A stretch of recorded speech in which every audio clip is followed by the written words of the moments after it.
betulkah dakwaan ada orang mengatakan bahawa zikir yang Nabi SAW ajar tunjuk itu berat dan tidak sesuai dengan manusia yang bertubuh lemah. Sebab Nabi ni ada tamkin, ada kekuatan dia boleh kuat zikir. Kita mengatakan itu pandangan yang mengelirukan masyarakat. Kalau kita kata zikir, ajaran yang Nabi buat ni tak berat untuk kita ikut, maka ini satu firyah. Firyah, tuduhan kepada syariat ini ada untuk Nabi, ada untuk umat dalam bab ibadat. La. Yang khas untuk Nabi dalam ayat yang kita bincang dalam surah surah Al-Ahzab tadi. Allah kata khalisatan laka. Ini khas untukmu je Muhammad. Boleh kahwin lebih daripada 4. Boleh kahwin dengan perempuan yang wahabat nafsaha. Yang lain-lain tak boleh. Maka itu, orang lain tak boleh ikut. Itu khas.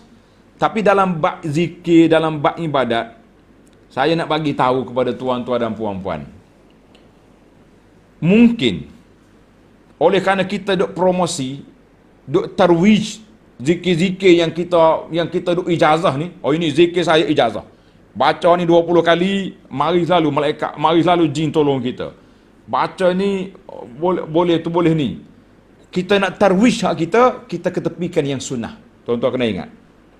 Para ulama Ahlus Sunnah kata, setiap kali ada orang meninggal mereka satu ibadat yang lain, maka tertinggallah sunnah. Mana bila kita tak ajar kepada masyarakat ni sunnah yang diajar oleh Nabi SAW, maka kita akan ajar yang tidak sunnah. Sebab itulah anak duk kempen tuan-tuan pagi, petang, siang, malam. Zikir yang terbaik, zikir yang diajar oleh Nabi SAW, contohnya zikir 4 kalimah ni. Subhanallah, Alhamdulillah, wala ilaha illallah, Allahu akbar. Walaupun zikir ini tidak menjanjikan tuan-tuan boleh terbang di atas angin, boleh jalan di atas air, tapi inilah zikir yang terbaik. Zikir yang direka oleh orang macam-macam timbul. Zikir ni kena baca gini.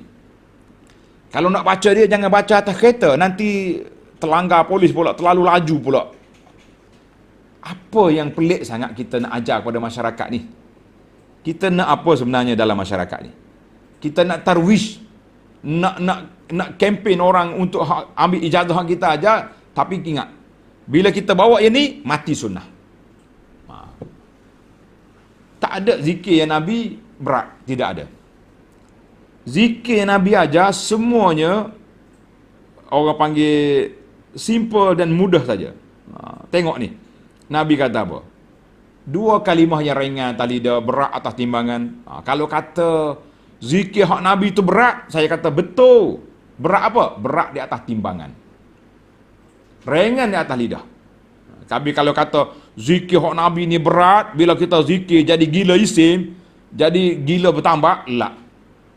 Hak gila isim tu hak zikir yang pelik-pelik yang direka oleh tok ayah, itu gila isim.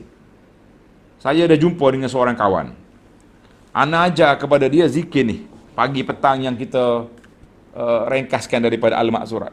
Membaca zikir ni, dia pun rasa macam tak boleh, tak kuatlah zikir ni. Abu Anas ni tak cakap boleh terbang atas angin, boleh naik, boleh berjalan atas air. Maka dia pergi cari tok ayah mana dapat zikir.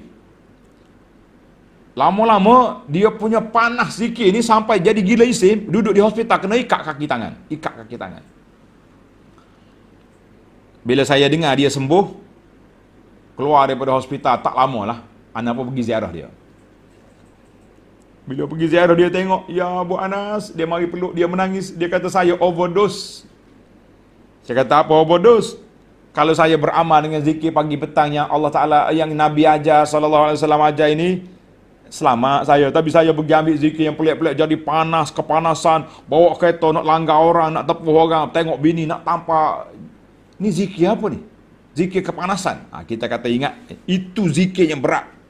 Zikir yang berat tu zikir yang tak mari daripada Nabi SAW. Adapun zikir hak Nabi berat atas timbangan.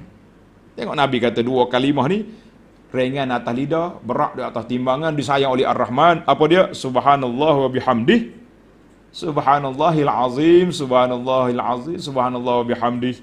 Ringan.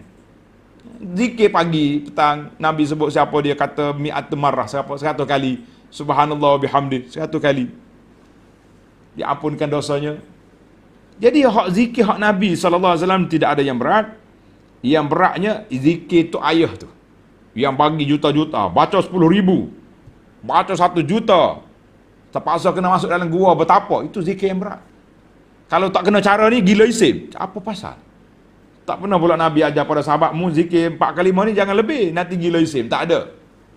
Maka kita mengatakan alhamdulillah tuan-tuan, beramallah dengan zikir yang daripada sunnah Nabi sallallahu alaihi wasallam, kita akan selamat. Tak ada gila isim, tak ada gila tu, tak ada gila ni. Tengok zikir ni dia kita tulis dalam perisal Muslim kita ni. Simple je daripada Nabi sallallahu alaihi wasallam kita baca. Alhamdulillah, dan bilangan dia pula simple, ringkas, ringan, tak ada berat. Orang yang berat itu orang nak kempen benda lain, nak tinggalkan sunnah, maka dia jadi berat. Hak Nabi ni, tak layak. Anda ingatlah, bila orang tak nak, dia cari alasan. Bila tak nak, dia cari alasan. Macam-macam alasan dia buat. Supaya jauh kita daripada sunnah Nabi sallallahu alaihi wasallam. Jadi, kalau tanya betul ke zikir Nabi berat, saya kata na'am. Berat di atas timbangan. Ingat kan, dalam hadis saya sebut, dalam buku ni. Cerita Nabi kita keluar daripada rumah dia, isteri dia Sayyidah Juwairiyah, dia zikir. Nabi balik, matahari dah tinggi. Nabi tanya, anti masih di sini? Juwairiyah kata, ya Rasulullah. Nabi kata, aku baca lepas padamu berapa kalimah ini? Subhanallah bihamdihi ala khalqi wa ridha nafsi wa zinata arsy wa midada kalimati. 3 kali lebih baik daripada yang kamu baca sepagi ni. Tengok, Masya Allah, tabarakallah. Tuan-tuan kita kena ingat. Itulah zikir daripada Nabi sallallahu alaihi wasallam. Sangat simple, sangat mudah. Tidak ada yang payah. Sebab apa tak ada payah?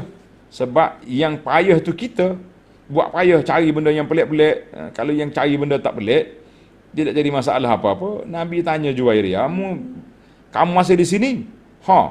Dia kata, daripada semenjak Nabi keluar tadi, na'am. Nabi kata sallallahu alaihi wasallam, aku baca lepas pada kita berpisah di 4 kalimah lebih baik daripada yang kamu baca sepagi ni. Jadi mudah sangat. Tengok di bacaan yang kalau yang buku ni nombor 8 tu. Nombor 8, nota di bawah kata Nabi kita tanya dia 4 kali, sikit 4 kalimah ni. Subhanallah bihamdih adada khalqihi wa ridha nafsi wa zinata arsy wa midada kalimati. Nabi kata aku baca 3 kali hak ni lebih baik daripada apa yang kamu baca sepagi. Jadi kita berani pergi reka ibadat, reka bacaan, kemudian kita reka pahala. Janji pulangan. Berani kita buat janji pulangan. Siapa yang boleh buat janji pulangan, janji pahala lain daripada Nabi sallallahu alaihi wasallam. Sebab itulah bagi kita kempenlah masyarakat untuk zikir dengan zikir-zikir yang maksud daripada Nabi sallallahu alaihi wasallam, tidak ada gila isim, tidak ada itu.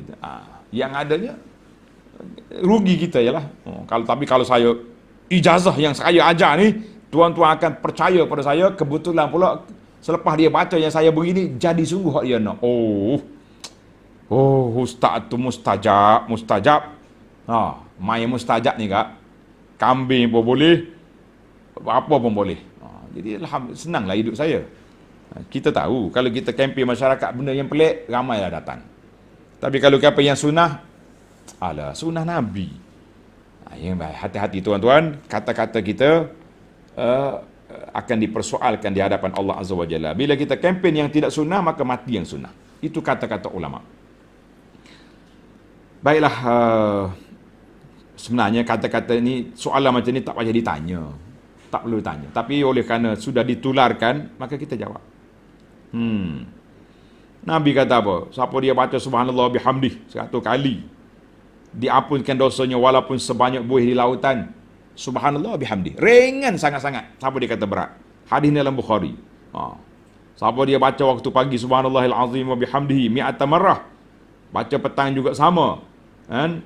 Tidak ada orang yang boleh mengatasi pahala kita kecuali orang baca seperti kita juga. Hadis dalam Abu Daud dengan sanad yang sahih. Alhamdulillah. Baik, setakat tu dulu.